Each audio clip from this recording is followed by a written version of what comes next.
Hello, fellow armchair Imagineers. It's your fellow podcast compatriot Tiki here. And BlueDragonFive. And Jacob Wile too. And together we are the Big Podcast 3.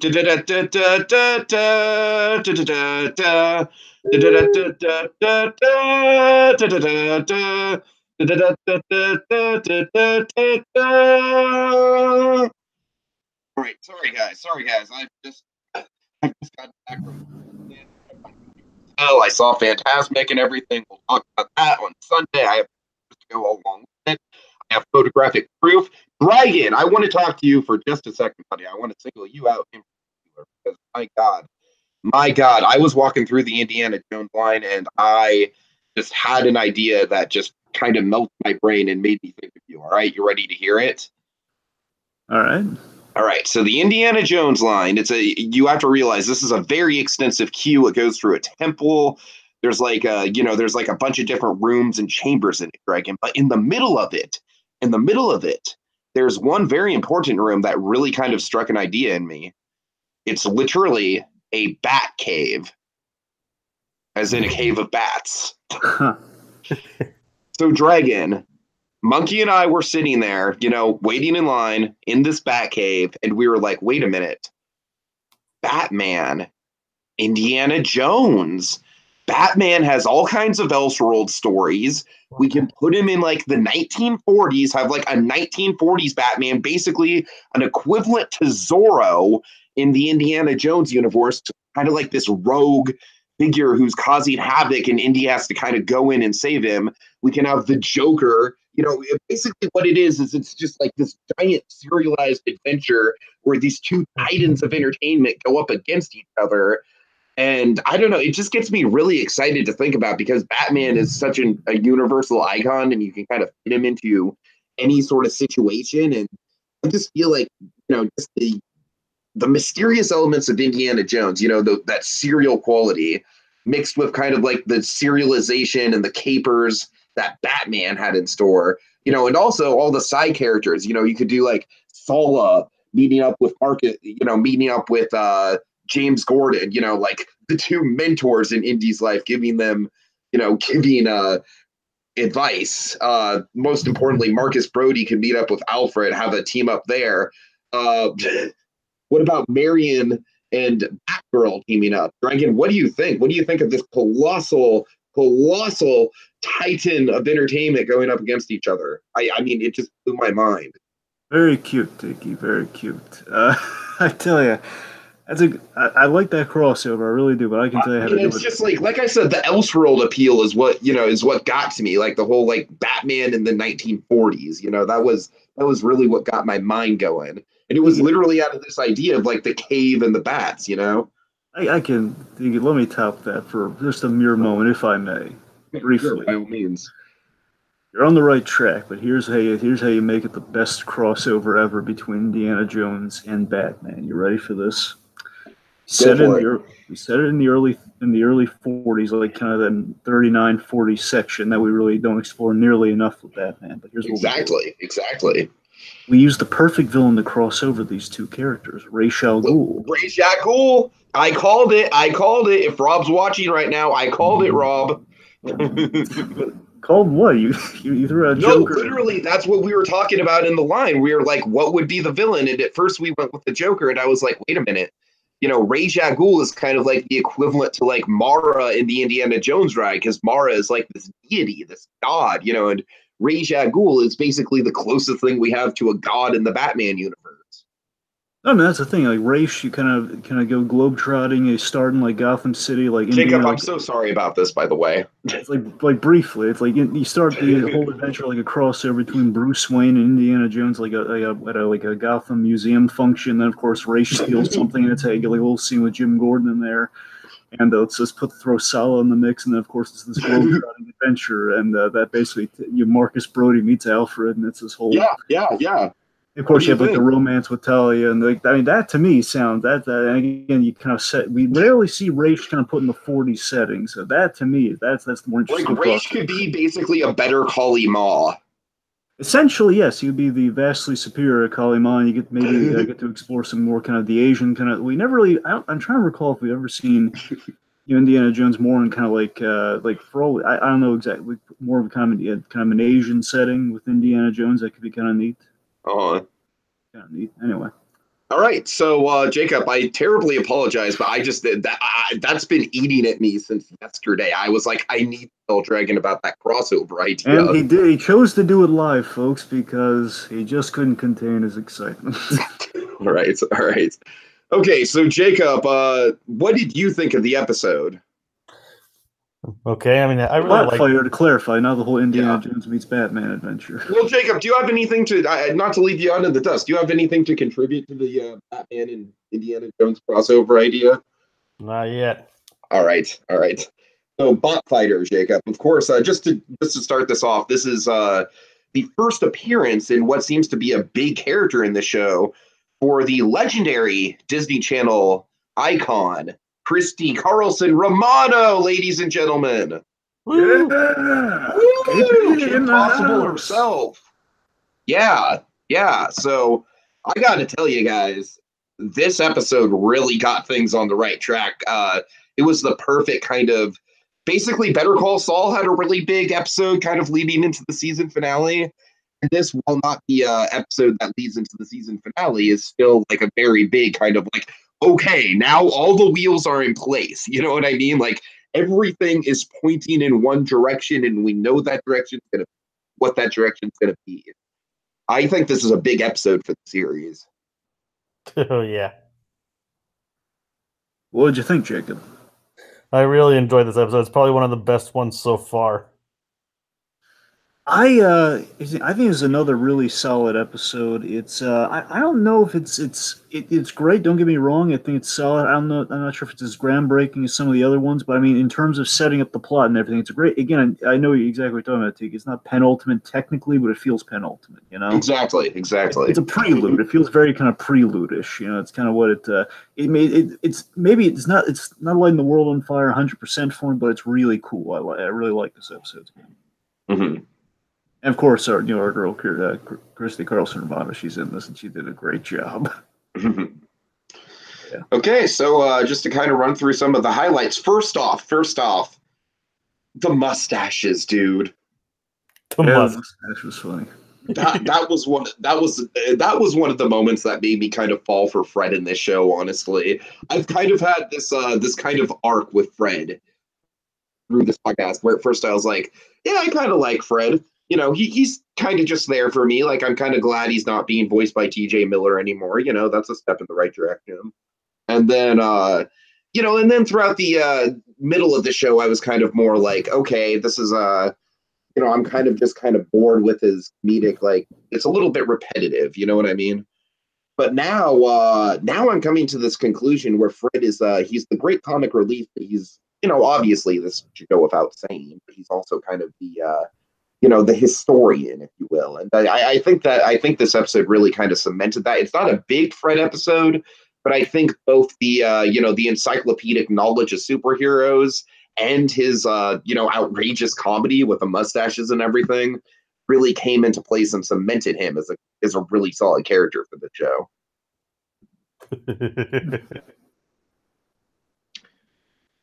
Yeah, I tell you, this episode to me, it felt like it felt like another character building episode for Hero that harkened back to kind of the Big Hero 6 movie arc. And last time we really did something like that was with the big Callahan scene in the prison. Remember? Oh yeah, of course.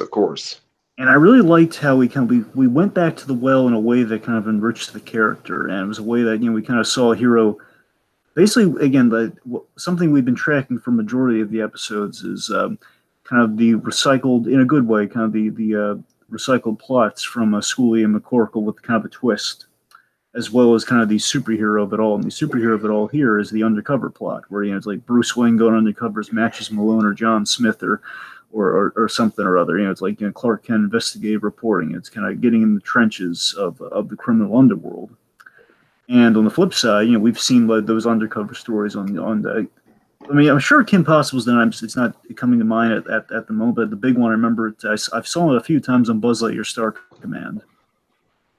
like Buzz had like an alter ego. I remember, there's been a lot of cases of mistaken identity. There's been some fun. There's been some fun examples of like kind of going undercover in their shows. So again, this is it's kind of true to form with these guys in a good way, and we got to explore kind of like the temptation of Hiro Hamada in this episode. Mm-hmm. It definitely had some interesting implications too. Basically, Hiro's in danger of kind of undoing his progress from that movie. He was in danger of regressing into like the bot fighter who could just kind of waste all of his potential, and kind of dabbling in kind of in criminal dealings. In criminal in a loose sense, but still criminal dealings. Just kind of bot fighting on underground bot fighting rings, which it's kind of fun to re-explore that environment. It's been a while since we've been there. Also, another great Fred line. When they're trying to pin down the bot fighter who's behind everything, like who's someone who's in the bot fighting community who can run a criminal scam like this? Aunt Cass.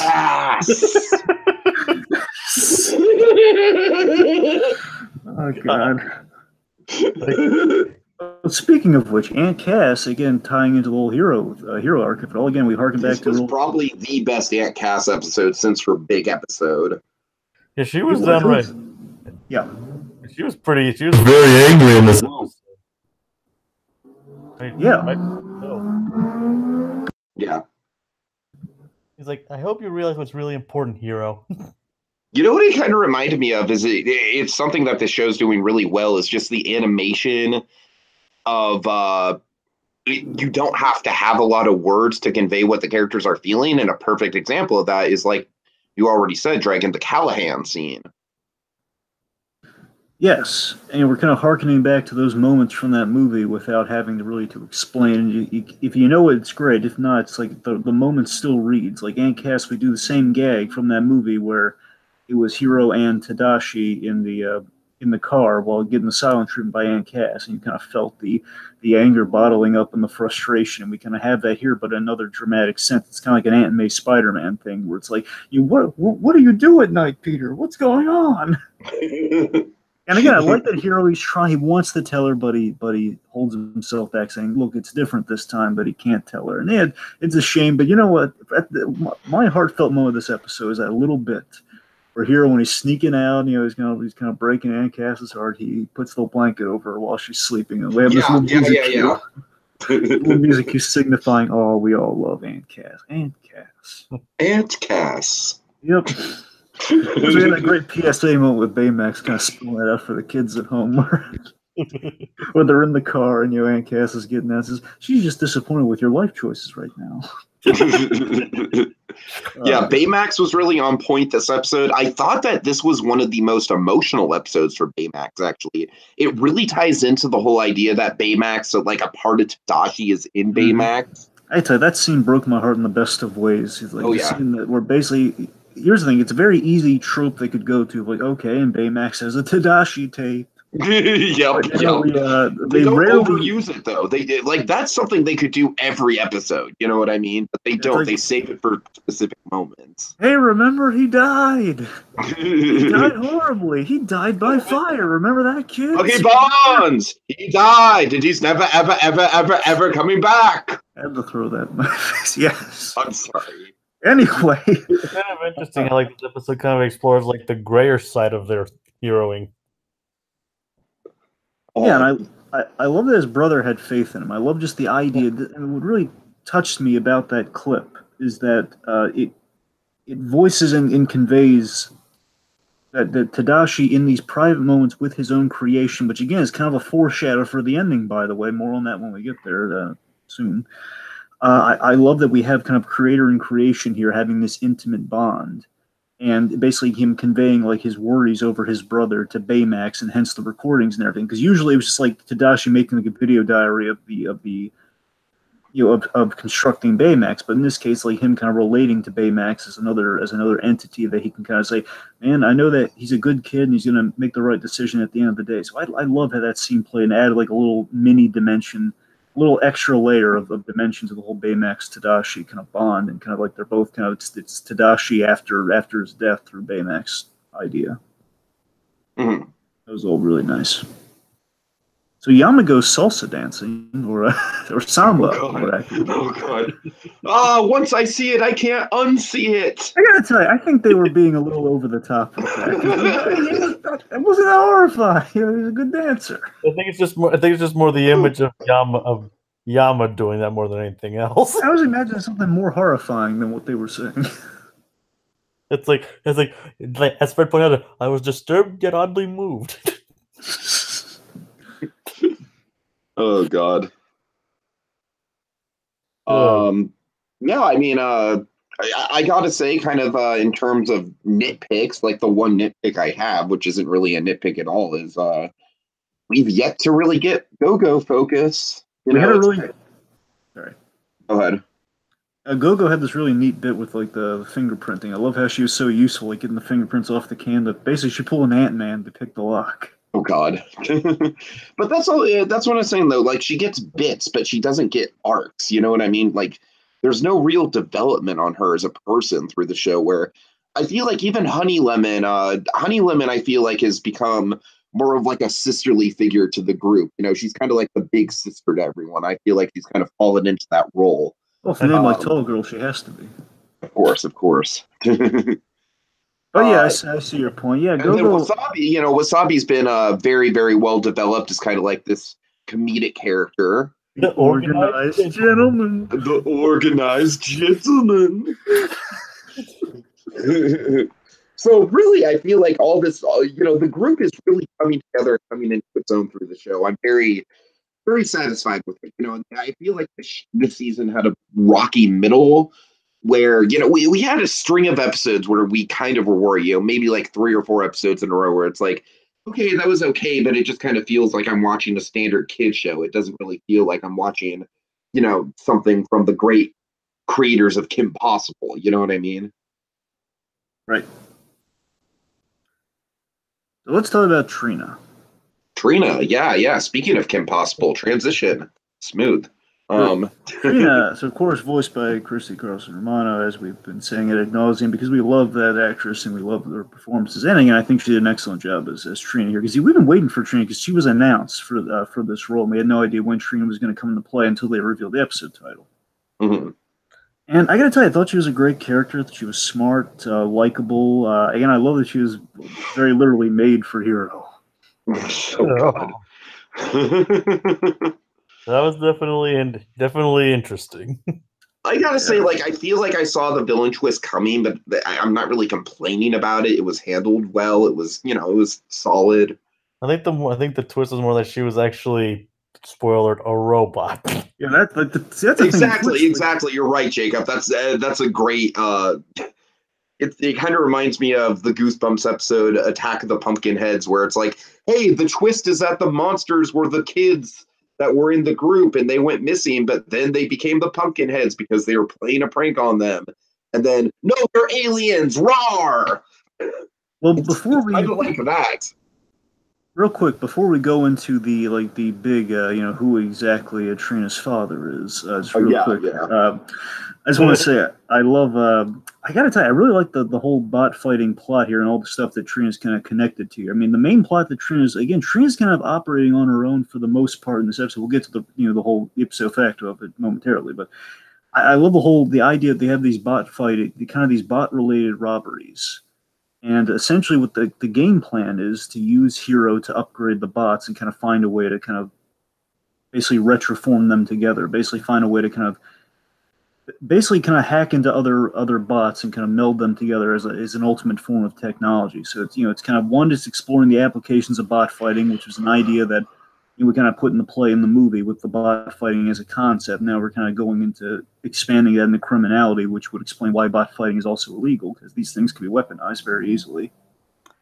And again, that twist of she's the mastermind who's framed the other ones. It's a really good frame job for those. Again, she made sure all the signatures of the bot fighters were seen on their bots being used for these crimes. So again, it's a really clever plot. And of course, she gets away, and we think, okay, Hero, he loved, he lost, and they're Trina, she's out the door. So it's a story of putting your trust in the wrong people. Yet we like Trina as a character. They pulled the wool over our eyes, we think.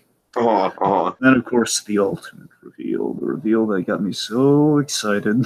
Well, this is the real, like, Attack of the Pumpkinheads. Like, it's a twist and then another twist. Really, it's a 3-layer twist. You know what I mean? I feel like M. Night Shyamalan would be very proud of this episode. He'd be like, I helped cement the twist into pop culture and it's paying off. Well done, Big Hero 6. Well done. One of the great traditions of the great Big Hero 6 episodes is that they use one of our favorite original characters for the show. Mm-hmm. That character is Obake. Obake. Yeah. Oh. So, yeah, and not only is Obake her father, but she's a robot! Yes, she is. Yes, she is. 'Cause I love just literally within less than a minute we have this. So it's like maybe even like 40 seconds. I don't know. So I love that within all of this we get the fact that she's Obake might have a daughter initially. That's what it seems like father. And it's like, oh my god, it's Obake. Oh my god. Oh my god. And literally it's like a Ra's al Ghul thing. Oh my god. And then of course we have the ultimate reveal, which kind of specifies it to Obake, kind of the robotics and technology genius. We reveal it's a robot, but think about how interesting this is, and how this makes me so interested to see where they're going with this, because it very similar to the way Tadashi and Hiro have Baymax. It's like he's attached to an emotional kind of like a tether to his creations. I think that raises the really interesting question with Obake.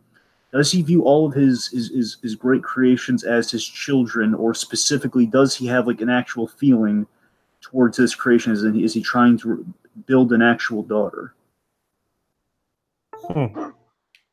I think that's the interesting question. I mean, what do you guys think? You think like he actually cares for her, or do you think he just kind of views all of his creations as his children? Like, like the most sophisticated of his creations as his children? I mean, honestly, I feel like that's a question that we're going to get answered later on down the line. I don't really, I'm kind of just going along for the ride at this point. I don't really have a theory on it, but it's a very interesting idea, Dragon.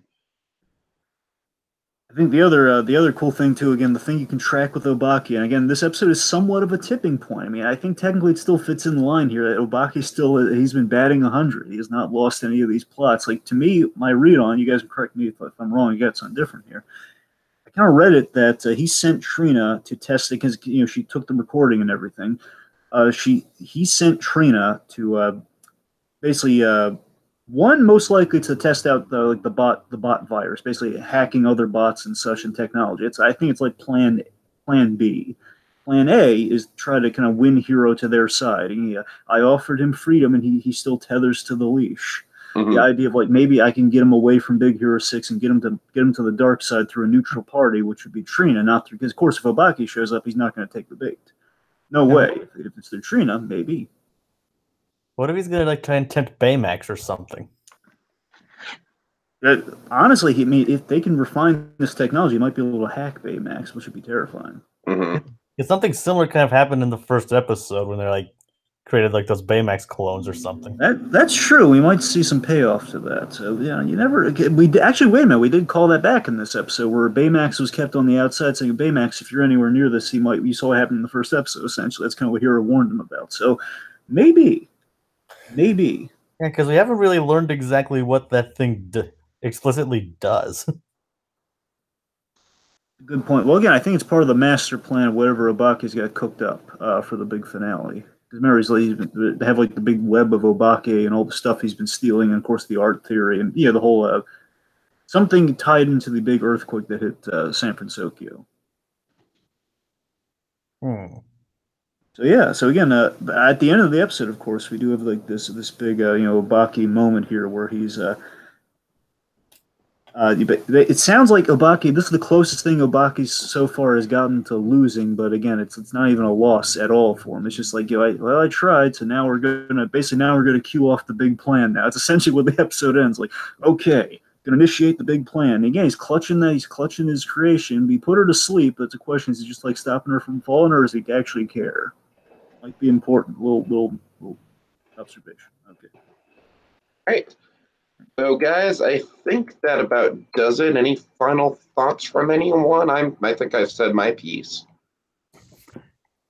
I think that pretty much covers everything. Solid episode. I liked it. It's no food fight, but it was in terms of plot, it was really strong. Mm-hmm. All right, so that will do it for this week's episode, Big Hero 6. What's next week's episode, guys? I think we have like one or two more before the finale, right? We have a Halloween one coming up next. I know that. Oh my god! Ooh, I'm excited about that. All right, I'm pulling up the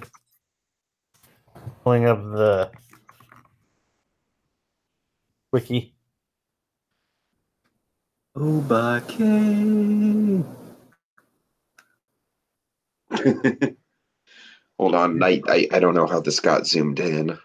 Well, I thought that was you intentionally saying, "Look at her, she's evil, but he doesn't know it." No, you give me way too much credit. The next episode, which actually airs today, I guess. Right. Sorry, folks. We're a little behind because of my trip. Actually, tomorrow the 6th. I mean, I'm Okay. Yes. But still, we're a little behind because of my trip. So, apologies. Obake Yashiki. Oh, so that's the next. Oh, so the next one is the Obake one. Yeah, it's a Halloween one. Oh, okay. So is that the lead into the finale? Countdown to Catastrophe on the 13th. Oh man, okay. They're really yeah, I'm excited, guys. I'm excited. This is like it's kind of like a more slow burn than DuckTales was, and I'm not saying it's as good as DuckTales, but this show's got me, man. This show's I'm excited for it. So that'll do it for this week's episode of Big Hero 6, and until next time. She's not wearing the mustache. Ant cast.